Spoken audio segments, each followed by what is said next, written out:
Hello, everyone from St. John's, Newfoundland and Labrador. My name is Janet Herron, and I am an Alumni Engagement Officer at Memorial and your host for today's event. I'm here with Henry Kielley, Memorial alumnus, RSW, and Director of the Seniors and Aging Division of the Department of Children, Seniors, and Social Development, Government of Newfoundland and Labrador, who is going to talk to us about the dangers of ageism and how to think differently about aging and senior citizens. I know those of you attending can't see who else is in the room for the event, but we have a full house. We had over 254 registrants, and right now we have 80 people and more joining every second, so we are delighted about that. We will begin today's event, as we do every event, with a land acknowledgement. We acknowledge that the lands on which Memorial University's campuses are situated are in the traditional territories of diverse Indigenous groups, and we acknowledge with respect the histories and cultures of the Beothuk, Mi'kmaq, Innu, and Inuit of this province. We encourage everyone to reflect on these lands from where you are located and the Indigenous people for whom these lands are traditional territories.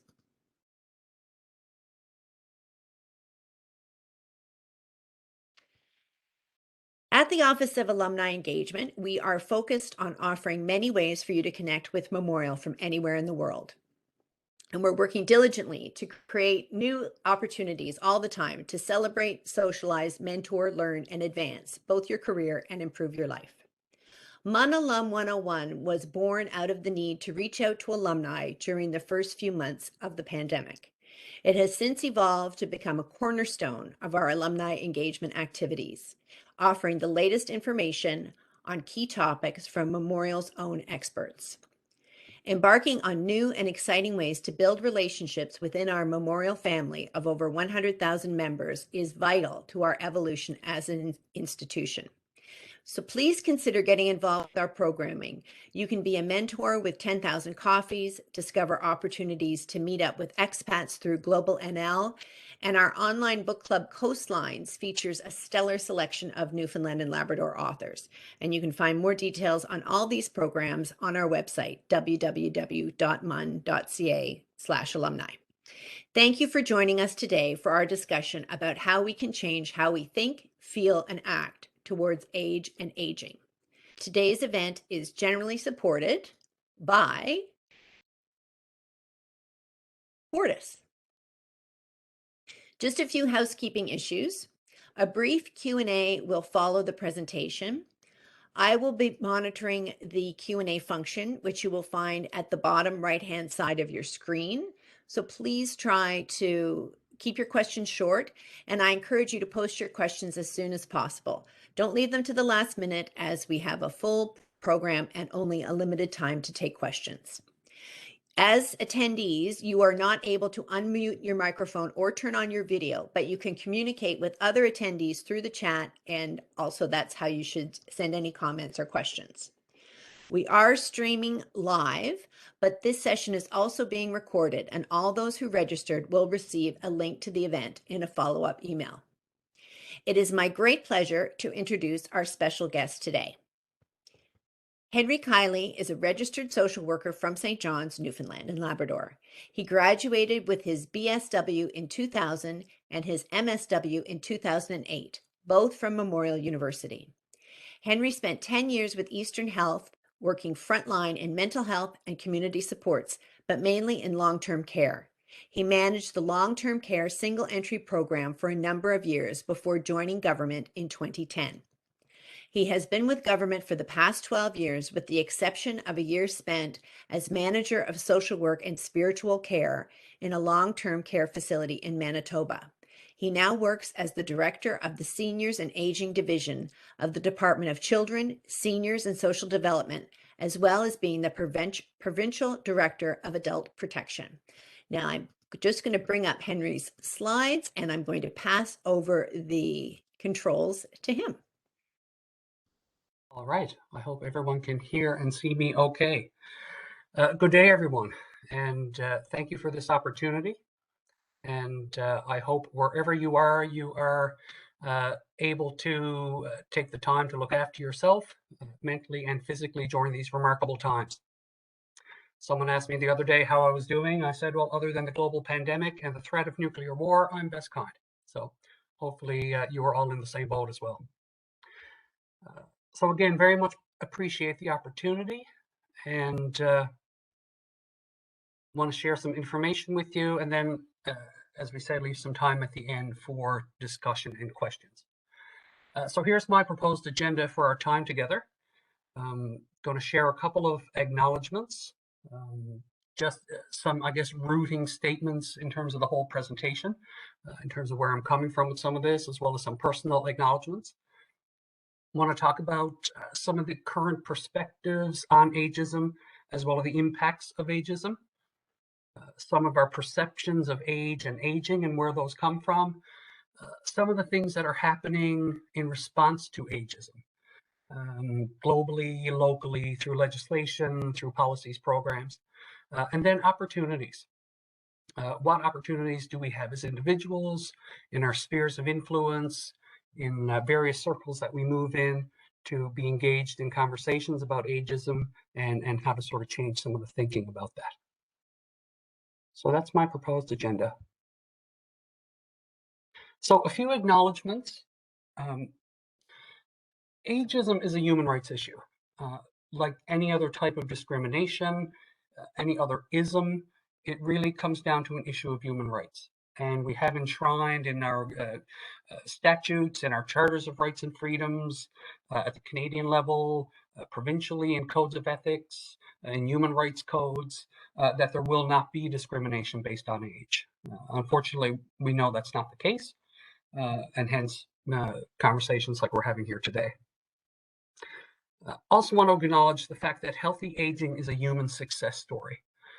There's a lot of the main narrative in the media, in social media, in society. A lot of it is catastrophizing language, a lot of negative focus on the burden of the aging population and the older cohort. But really, healthy aging is a success story in terms of advances in technology, more awareness of self-care, better nutritional habits, more awareness of mental health and the ability and chances to talk about that. So again, it's part of the challenge, I think, is how do we change the narrative from more negative to more positive. Another acknowledgement, we've been talking about ageism for 50 years. So I think the term was first used back in 1969. So what does that say about the actual topic? It's certainly complex in nature. It's something that there has been a fair bit of research on, but there needs to be more done on. One of the glaring examples of that is the lack of literature and research in the areas of the impact of ageism on Indigenous populations. And that's just one example. So the other thing about the fact that we've been talking about ageism for 50 years, I don't necessarily suggest that anything I'm going to share here today in terms of information is going to be new or jaw-dropping for people. I would hope not, to the largest extent. But a large part of today is kind of thinking about, where is the conversation on ageism right now, and where does it need to go? And how can I be a part of it? We also need to acknowledge that ageism is one of, if not the last form of socially acceptable discrimination, misunderstanding, hate, and violence in our society. Very socially accepted, unlike any other ism that we really want to think about. It's the subject of punchlines in birthday cards. We all have a comfort level in terms of, making jokes about age, having seniors moments, up to kind of societal types of discussions when we hear COVID described as the boomer remover, or some of the alarmist language that's used by a lot of us, policymakers, media, around, again, the burden or the crisis of the aging population. And in reality, when we think about it, the largest aging cohort right now is the baby boom generation. But just for context, in 2021, the first of the baby boom generation turned 75. but the last of the baby boom generation turned 57. So population aging as a phenomenon is not new, and it's not going away anytime soon, and something that just we need to think about as part of the natural life course. Another acknowledgement that's important here is that there's an individual and collective responsibility to change the conversation. So knowledge is power, and I think being aware of an issue or a problem behooves us to act and be part of the conversation in positive ways. So how do we do that? And again, we'll think about some of our own spheres of influence as we go along. But what is the collective responsibility we share as a society, as taxpayers, as policymakers, as educators, as service providers? What is that collective responsibility we share to really reframe the narrative and change the conversation? Again, a lot of the predominant narrative is that aging is bad and being old is even worse. And we really we're challenged to change that narrative. Chronology is not a disease. We're all aging, and if we do it well enough, we'll all be older adults or seniors at some point. Another acknowledgement I'd like to make is that for all of us, perception creates reality. So part of my perception, part of what informs my perspective on all of this, in addition to my white male privilege, which I will acknowledge, is, having worked in this area for a long time, having heard directly from seniors, from individuals and organizations that support seniors, really what some of these key issues are all about. So that's some of the perspective that I bring. And I think it's also important to acknowledge that, again, for all of us, we all have perceptions, and we'll talk a little bit about aging perceptions, but we all bring our own perspective. We all bring our own level of education, our personal experiences, our beliefs to the table, and we apply those lenses to aging and everything else. I just wanted to share a little bit of stats just to set some of the context in Newfoundland and Labrador. Plus, research shows that 92.5% of people enjoy statistics in presentations, so I thought it was important. Just a population comparison here in the province from 20 years ago. So we can see for younger cohorts, we see a decrease in the younger cohorts and an increase in the 65 plus cohort. And then looking forward the next 20 years to 2040, again, we can see a decrease in the younger cohort and an increase in the 65 plus cohort. And I just wanted to share that again, because population aging is not unique to Newfoundland and Labrador. It's a global population phenomenon. But it's certainly something that influences all of our lines of business and the way that we think about aging and the way we think about social policy responses to aging and ageism. So I just wanted to share the World Health Organization's definition of ageism. And again, we all know it's stereotyping and discrimination against individuals or groups simply based on their age. And it can take many forms. And we'll talk about some of those. They exist at the individual level, at the institutional level, at the systems level. And they include, again, our thoughts, our feelings, and our actions related to age. So a couple of different types of ageism. Certainly at the institutional level, we see policies and practices that perpetuate the fact that programs or policies should change simply based on how old we are. One example is our federal pension system. So 65 was selected many, many years ago as the retirement age. And while legislation around mandatory retirement has certainly changed, 65 kind of gets stuck in our heads in terms of the retirement age. And again, with those federal pension benefits, we do see a change from people who go from 64 to 65, particularly those who have been on provincial benefits of some kind. How fees are structured, the benefits that people get, what's covered and what's not, arbitrarily changes because we're 65. We also see it in terms of employment practices, favoring younger employees over older for various reasons. and throughout various institutions. We certainly see it on the personal level. So on the interpersonal level, it happens through social interactions. Sometimes it's, with a big heart, and we'll talk a little bit about that. It's done from a point of concern, but it's patronizing. And in other times, it's very hostile. And then there's internalized ageism. Again, over time, and we're all sort of products of our environment and nature, nurture, and all the rest of it. But over time, as older adults hear negative messages about aging and being old, we tend to internalize those messages. And the research shows that internalizing those messages, and it has changes on the physiological level, how we perceive ourselves as we age, how we perceive ourselves as citizens in our communities, how we feel about seeking treatments when we're physically or mentally unwell.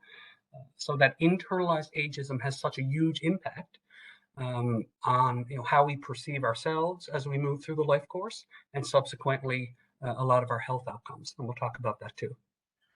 As I said, it can be hostile and explicit, or it can be benevolent and implicit.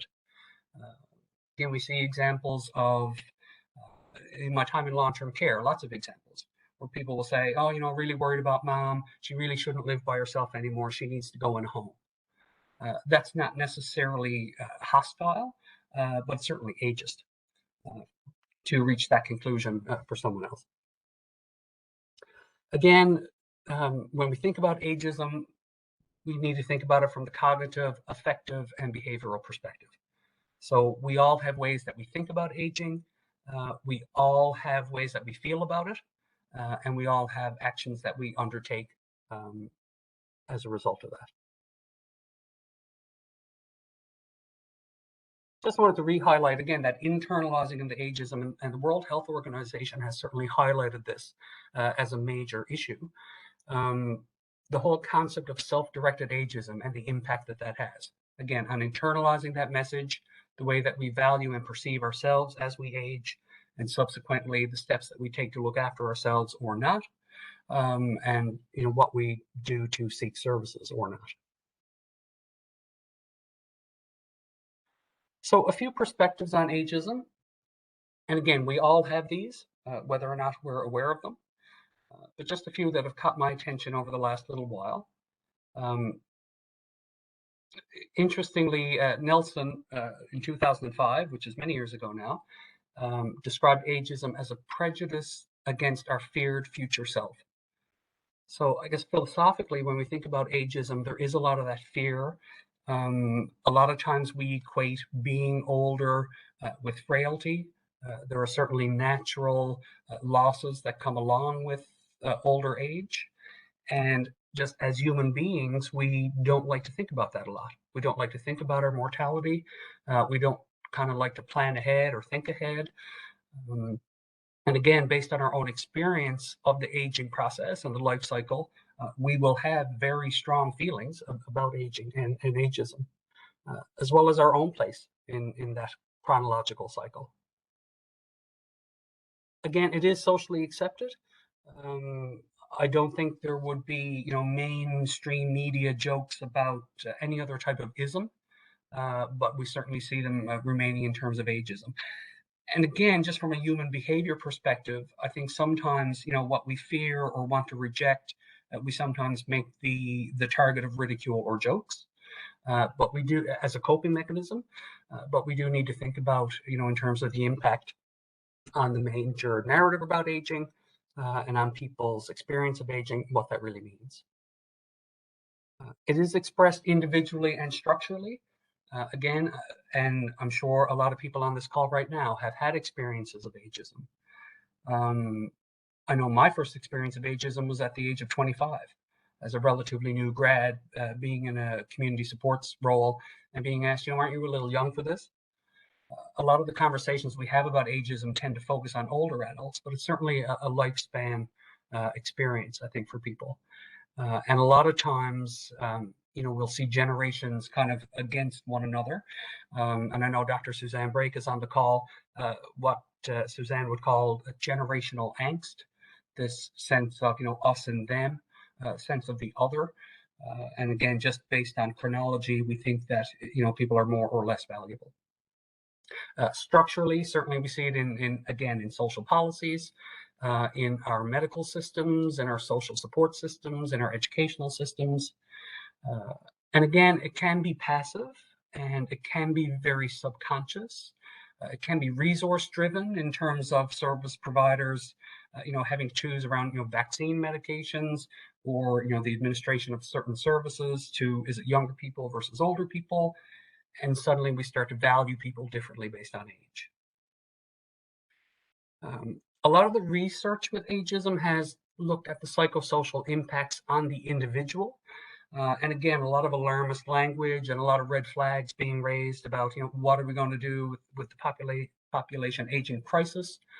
And certainly a lot of focus on the labor market in terms of, just from a labor market perspective, who's going to be there to do the work? What is the size of the labor market from a tax-based perspective, which is of interest to various levels of government? Right now, we know, for instance, in Newfoundland and Labrador, for every one person entering the labor force, we have 1.5 people leaving. So that has implications from a labor market perspective. More recently, some of the research has focused on the concept of social inclusion, certainly through the COVID pandemic, and just looking at the impact of social isolation on people's mental and physical health. And also along with social inclusion or social isolation, we also have to think about the concept of loneliness, which are related but also distinct. So throughout COVID, again, it's kind of shone a light on a lot of the issues that were there for older adults anyway, in terms of social exclusion and social isolation and loneliness. But more of the research recently is kind of focusing on those areas. And still, again, the labor market, in terms of, who is there to do the work. Ageism can certainly negatively impact our experience of the social determinants of health. So more and more, and a lot of the current conversation happening, certainly in the province, through the NL Health Accord, is around the social determinants of health. How, again, in terms of like even Maslow's hierarchy of need, how those fundamental things like income, housing, food security, really have an impact and dictate our sort of picture of overall well-being. So certainly ageism, again, can negatively impact our experience of those. And again, if we internalize those negative messages, it does have implications for poorer health outcomes. Some of the impacts of ageism, it certainly can be experienced on a very personal level. It can be traumatic and very invasive. And again, from a self-esteem or a mental health perspective, can really shake people's confidence, really begin to question themselves as citizens. Where's my place in society? All of those types of questions that really impact, how we view ourselves. Certainly can have poor mental and physical health outcomes, as we've mentioned. It's intersectional in nature as well. Ageism is very complex. And a lot of times, and again, it's not just with ageism, but we'll see sort of, I guess, the compounding nature of a number of isms that get experienced by people. So an older individual may also identify as transgender, maybe Indigenous, may live with a disability or multiple disabilities. So sometimes it's the intersectional nature of all of those things that, I guess, are barriers to well-being. One of the impacts of ageism is certainly an increase in abuse and violence against older adults. And we see this all the time in the media, and certainly what we see from the adult protection world certainly bears that out. That a lot of times abuse and violence towards older adults is based on or is motivated by ageism.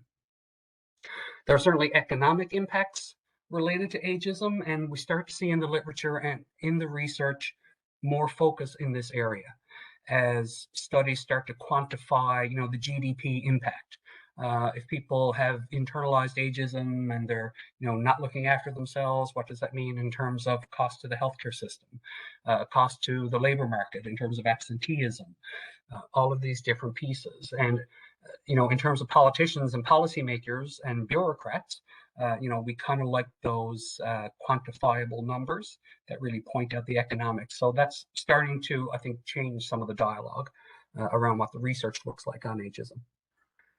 It's certainly, again, pervasive across systems, and we talked about, the healthcare system, the education system, the labor sector, volunteerism. Just about any system you can think of is certainly affected by that. And again, we talked about the cognitive, affective, and behavioral. The impact of ageism, again, as individuals, as a society, it changes the way we think about aging and being old. It changes the way we feel about it, the way we feel about ourselves, the way we feel about others, and it can influence our behavior in terms of, again, being patronizing or being neglectful of someone just based on age.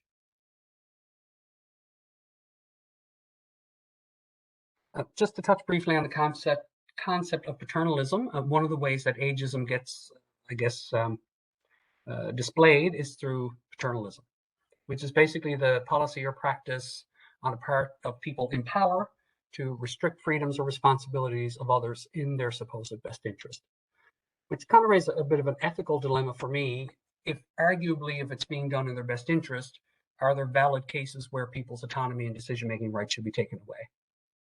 A bit rhetorical at the moment, I appreciate, because it's not a conversation, but certainly something to think about.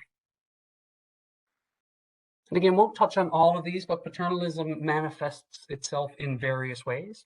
When we treat someone as an infant or a child, when we assume to speak for someone else, when we think that just because someone has a reduction in their cognitive abilities, it suddenly means that they're incompetent or globally, incompetent or not able to make their own decisions.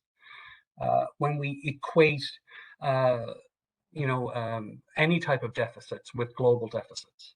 Mom has a diagnosis of dementia, therefore she can't make her own decisions anymore.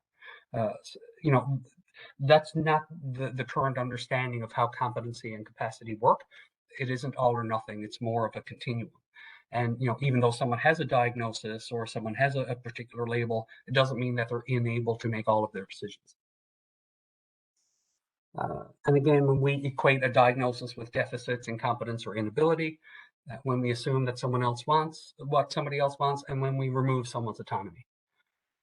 All of us as we age, it doesn't matter what age we are, we want control of the decisions that impact our lives. And for anyone to come along and say to us, well, you don't get to make that decision anymore, huge impact on our sense of autonomy and on our sense of self. Some of our sources of paternalism, again, not surprising, it's what we think and what we believe and what we value about autonomy, about choice, about people's rights as they age, how we feel about aging, our societal attitudes towards aging.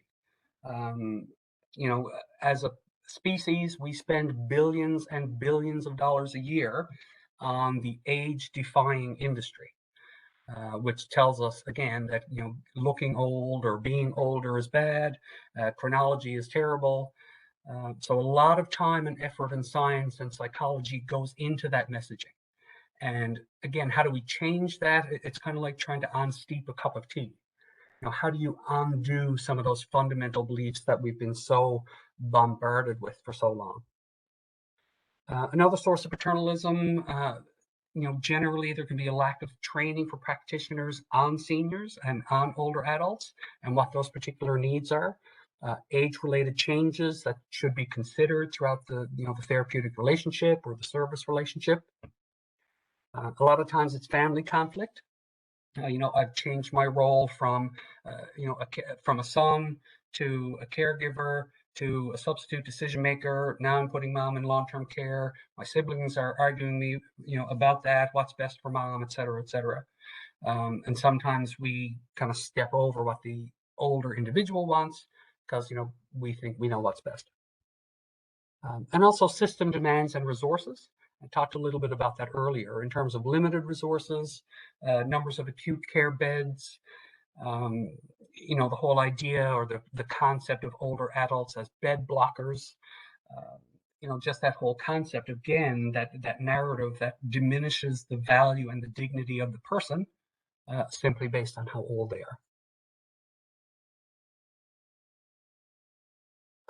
are. Back when I was doing my master's research in 2007 and 8, looked at the whole concept of multiple moves for individuals living with dementia. So in and around the long-term care system and that type of thing. Found an old nursing text from the 1950s that was a training manual for nurses who were going to go into institutional long-term care and provide care, again from the 1950s. But this statement was in there: do not treat residents as objects or furniture. And how sad that had to be said. But again, in terms of how we view and value older adults, again, rhetorically, I wonder, how much progress have we made? When we think particularly in terms of the long-term care setting, we only have to look at headlines and stats coming out of, again, the COVID-19 pandemic and how that was experienced in the long-term care system in Canada to really hopefully make us uncomfortable and wonder, as a society and as a system, what is the value we give to older adults? So I just wanted to touch on some of the perceptions. Again, we all come to the table with perceptions of age and aging. This is an image that's been around for a long time. Some may see a younger person here or an older person or both. We just wanted to share it as a visual to just to remind us that we all have these perceptions. And for all of us, again, these perceptions are informed by many different sources. First and foremost, our own experiences of aging and our family relationships, ourselves as individuals, maybe in the work that we're doing or the work that we did. What's been our experience of age and aging? And that definitely flavors our own perspective. Again, advertising, talked about the age-defying industry, which for me just defies logic, not age. But again, billions of dollars put into advertising to make us feel a certain way about being older. Again, our own family life and experience, what our society and our culture and how we were brought up kind of have viewed older adults.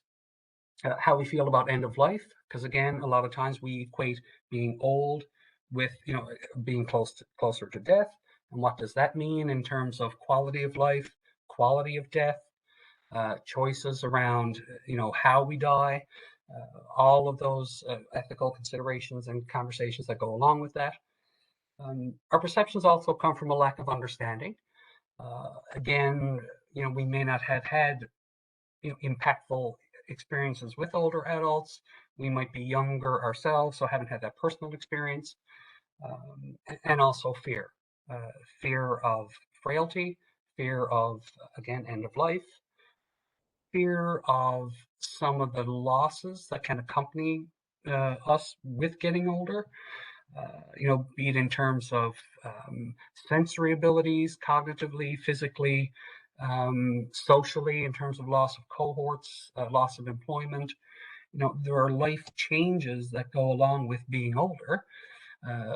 Again, if we think about even Erickson's life stages, and as we're older adults, we're at the point at the end of the journey when we look back and take sort of stock of, what was that experience like. Some of the policy responses to ageism, and I'll touch on some of these, and I'm aware of time, and I want to save time for questions. A lot of conversation, again, we've been talking about ageism in some way, shape, or form for 50 years. Currently, we have the United Nations Decade on Healthy Aging. Also, I should add, the World Health Organization has had their healthy aging framework in place for the last 20 years. And certainly out of that has come the concept of age-friendly communities. And some of the other common phrases you'll hear around that is the whole concept of aging in place or aging well in place. And what do I need to do that? So globally and in Canada and certainly in Newfoundland and Labrador, one of the policy responses has been the Age-Friendly Communities Program, which we'll talk a little bit about. But essentially a planning tool for communities to have a conversation about what are the needs of seniors of today and tomorrow, and how do we build community capacity to do that planning. One of the things that the Minister of CSSD with the department I live in has been mandated with is a new well-being plan as an approach to poverty reduction. So that's one of the policy responses that's happening within government. Locally, again, here in the province, we have the Newfoundland and Labrador Health Accord. And I would invite you and challenge you, if you're not familiar with or have not yet been a part of any of the discussion around the Health Accord, please do so. They have a very robust website. A report was just released publicly. There's a blueprint document to follow in the next little while to government about how to make changes in our system to better reflect our current demographics and the fact that we spend the most per capita in Canada on healthcare and have the worst health outcomes compared to any other province or territory. At the legislative level, we see again, government in the last session of the House of Assembly passed an Accessibility Act, which talks about, again, accessibility and inclusion across the lifespan.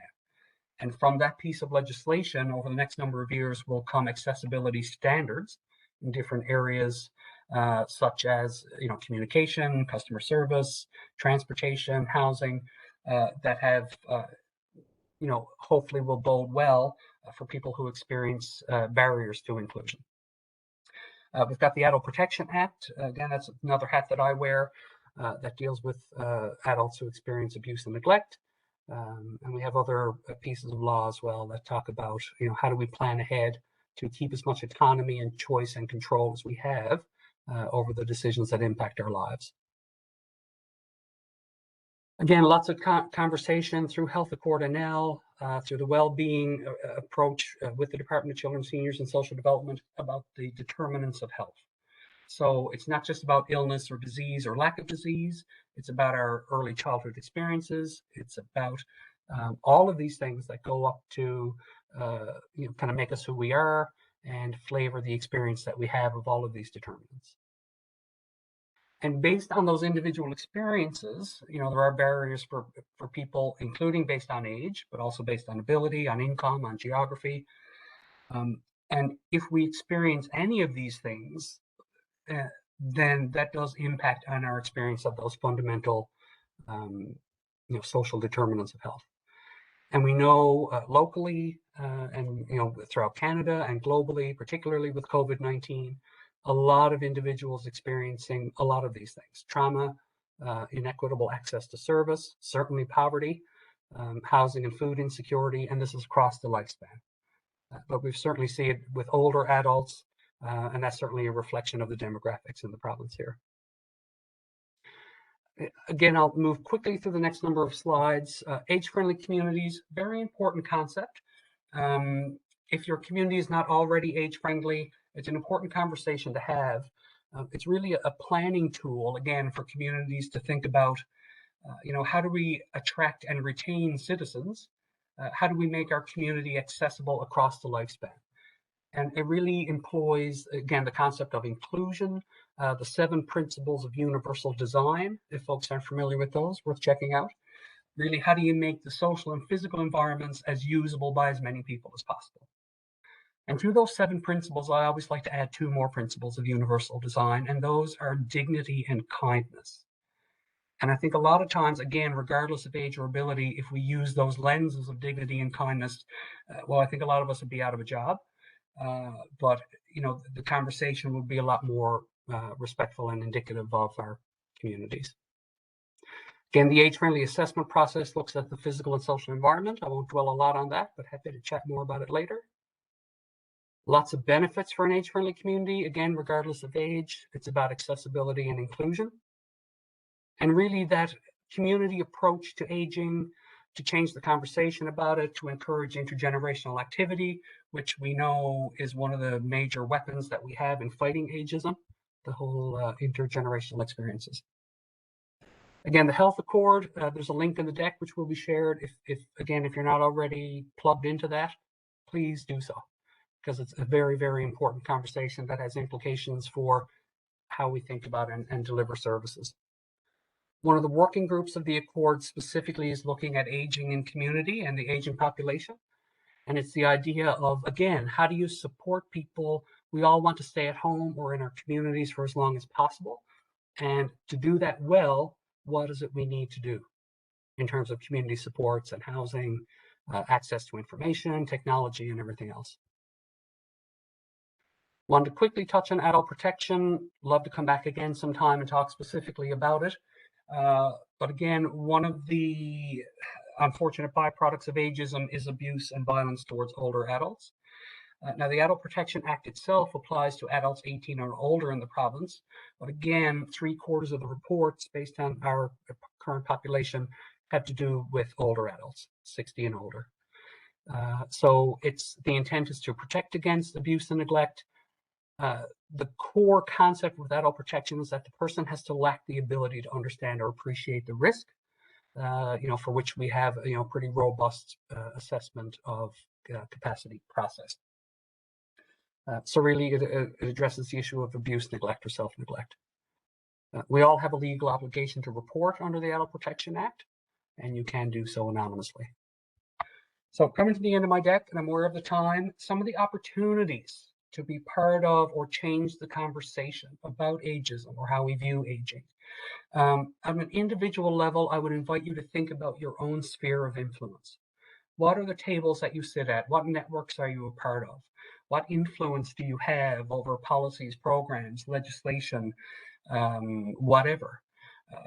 And I would hope that as we go away from this, it's only, that you'd have at least one more conversation about this.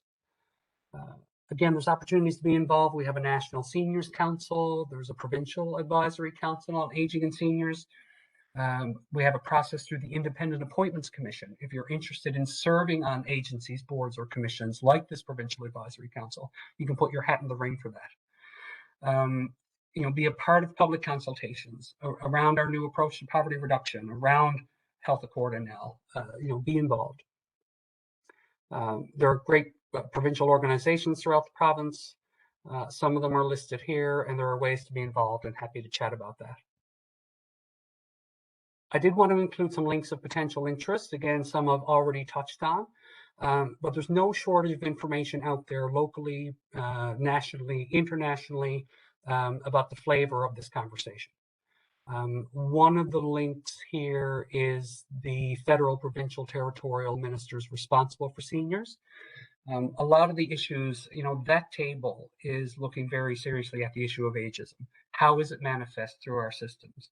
What are those economic impacts? How do we change the message? And in fact, there's going to be a consultation exercise coming out of that table in the coming weeks. I'll share it out there through my networks. Very much encourage you to be a part of that conversation. Wanted to mention as well, Dr. Les Cake. He was kind enough to reach out about some of the research he's doing, he and his team, around the impacts of ageism, how perceptions of ageism are formed, particularly in rural and remote communities, and what's the impact of that social setting on how we perceive age. So he was kind enough to agree for me to let me share his email address. So feel free to reach out about that. So I realize I'm a bit over time in terms of the content, but I'll stop there and turn it back over to our kind moderator and see if there's questions or comments.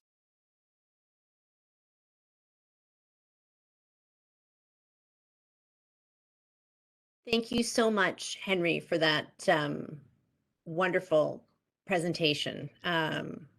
Such an important topic about how we can change the way that we think, feel, and act towards age and aging. And I think we can all agree it's an incredibly important topic that we can all relate to regardless of our age. Before we jump into viewer questions, we do have a comment here from Philip.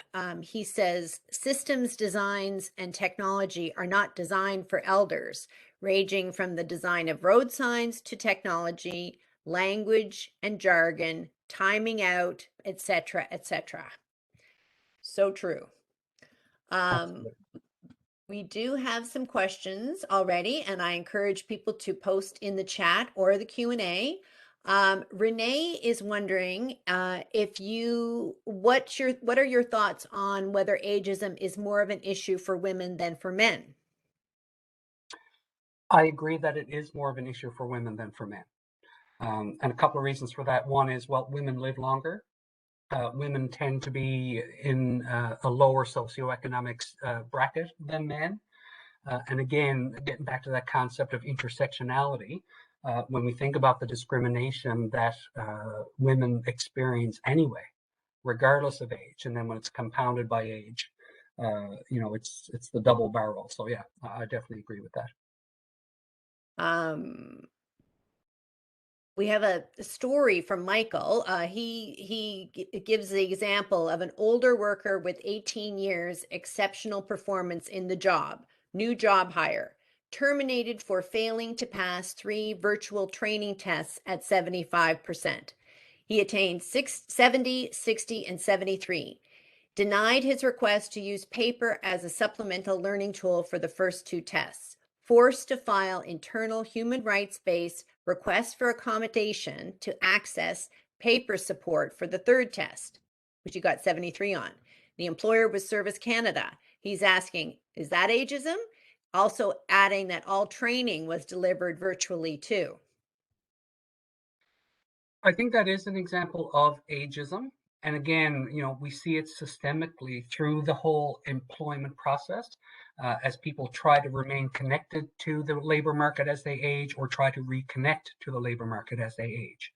And there's a lot of, preconceived notions, again, that we equate older workers with, being less adaptable to technology, less able to learn, very wise and friendly, and that's very lovely, but, less able to engage in new training and new concepts. So yes, there are definitely ageist attitudes and ageist practices that exist within the whole labor market exercise. Jean is asking, her question is, we encounter a lot of ageist perceptions when it comes to virtual care, that older adults don't have access or do not want care in that way. I suppose she means virtual health care. Do you have any advice on designing virtual care programming that is accessible and acceptable to older adults? Very important point. And again, through COVID and since, like, everything is going online. And I do think we need to be aware of those individuals who are, elsewhere on the digital continuum. They might be on the other side of the digital divide. And there are older adults and others who either do not or cannot access the internet. So as more and more stuff goes online, I think we need to be aware of still low tech and no tech ways to communicate things. Supports for people who are trying to embrace that technology. So, is it education? Is it something through public libraries? Is it something, equipment loaning? Is it an intergenerational program on using technology? Excuse me. I think there's ways to kind of bridge some of those gaps. But ultimately, we have to be respectful of where, again, people are on that digital continuum.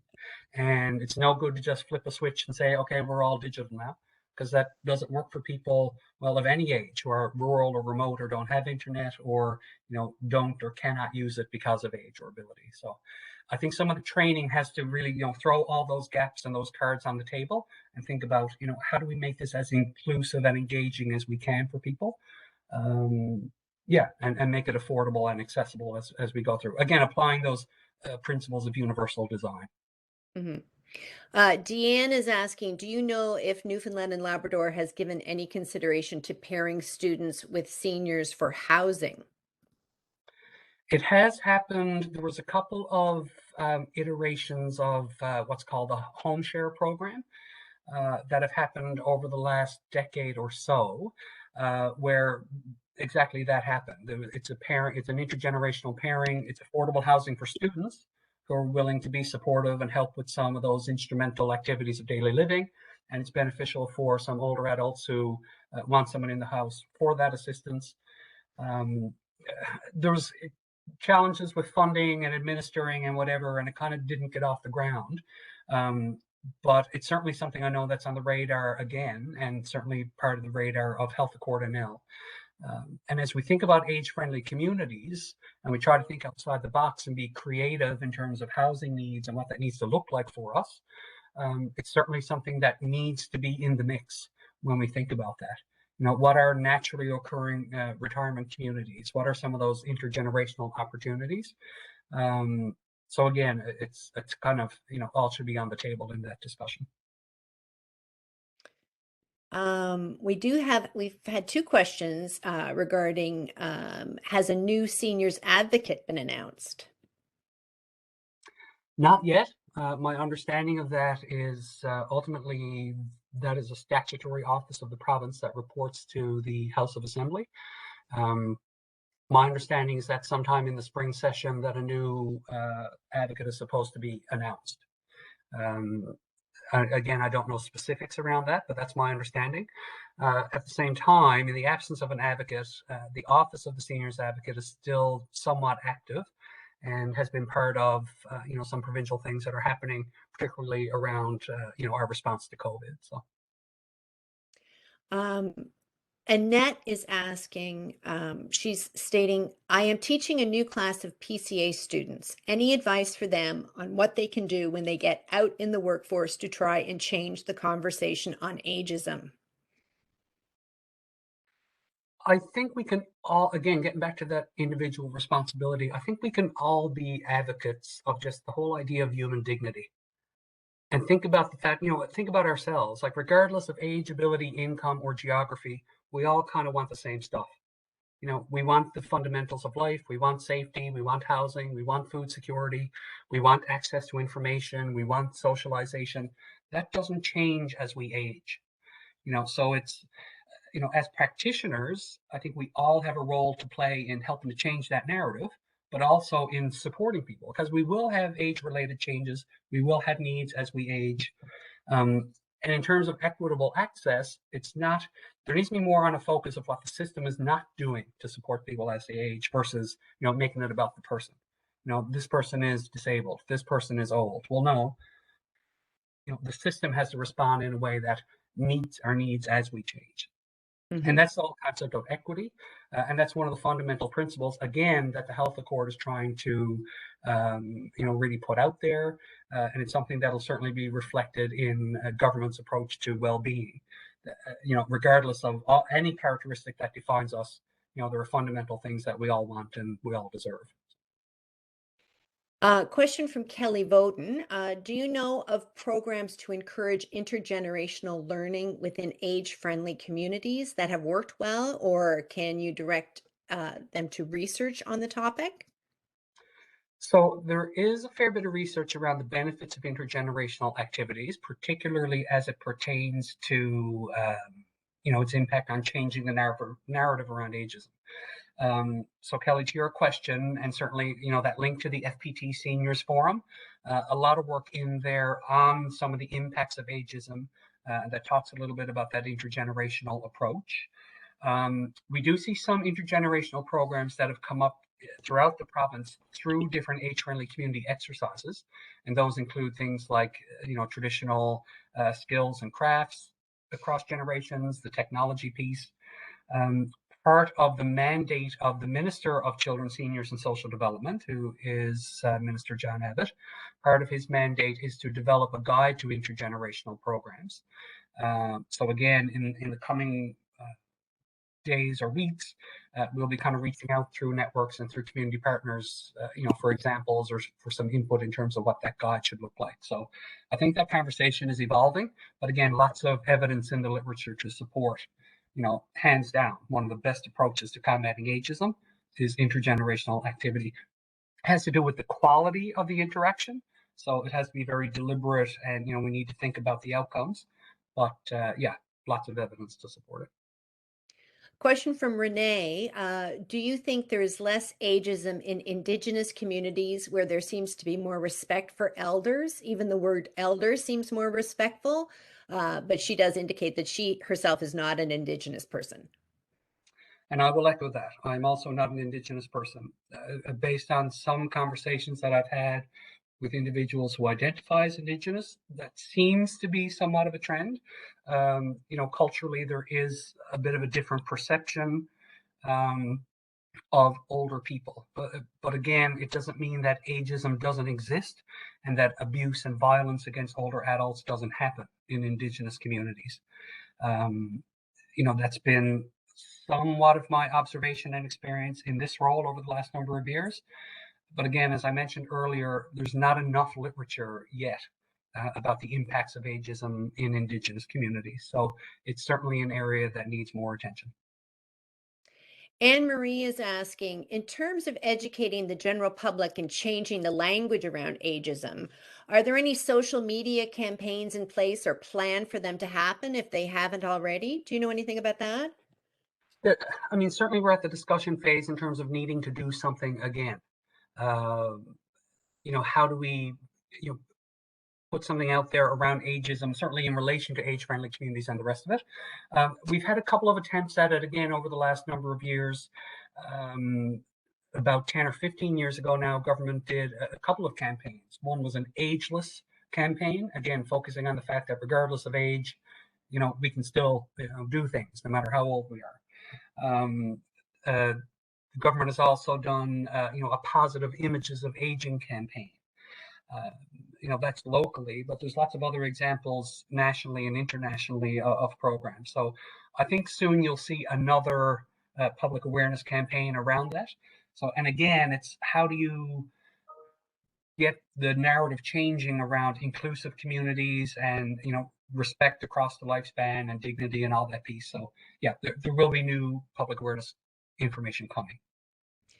We've had lots of comments on the presentation and how grateful people are to hear from you on this and how important it is. I think we're cluing up on the questions right now. We do have a comment from Victoria about age-friendly communities. In Grand Falls, Windsor, there is a new long-term care building that is next to a primary school my child goes to. I think this is a great idea to put these types of buildings close together. The school children make visits outside the building for different activities that the residents can see the children outside the windows throughout the year. The residents also can watch the children play outside and walking to and from school. Both children and residents benefit from the integration of the seniors into the school day. No question. And even examples of long-term care facilities with daycares in them, like whatever opportunities we can seize to have that intergenerational dialogue. And the more we can break down this concept of other, we all benefit from that. Absolutely. Okay, then. So that is the end of our time together. I can't believe how quickly that hour went. I'd like to once again sincerely thank Henry Kielley, Director of the Seniors and Aging Division of the Department of Children, Seniors and Social Development, Government of Newfoundland and Labrador, for sharing his time and expertise with us. And I'd also like to thank Dr. Suzanne Brake, the former provincial seniors advocate, for putting me in touch with Henry in order to put this whole presentation together. Henry, did you have any final words you'd like to share with our audience? Just sincere thank you for attending, and a sincere invite to, again, have at least one more conversation somewhere else about ageism and to plug into what's happening with the Health Accord. Great. Thank you to all of you for attending and for your wonderful questions. If you enjoyed today's event, please check out our alumni website for upcoming events, including an event on April 29th, I believe, on managing medications. And we do have something coming up on the supply chain. I don't think that's on the website yet, but that's going to be on April the 12th. So look out for that. As I indicated earlier, this session is being recorded, and I will be sharing a link in an upcoming email along with a PDF of Henry's presentation. So I hope everyone enjoys the rest of their day, and thank you very much for attending.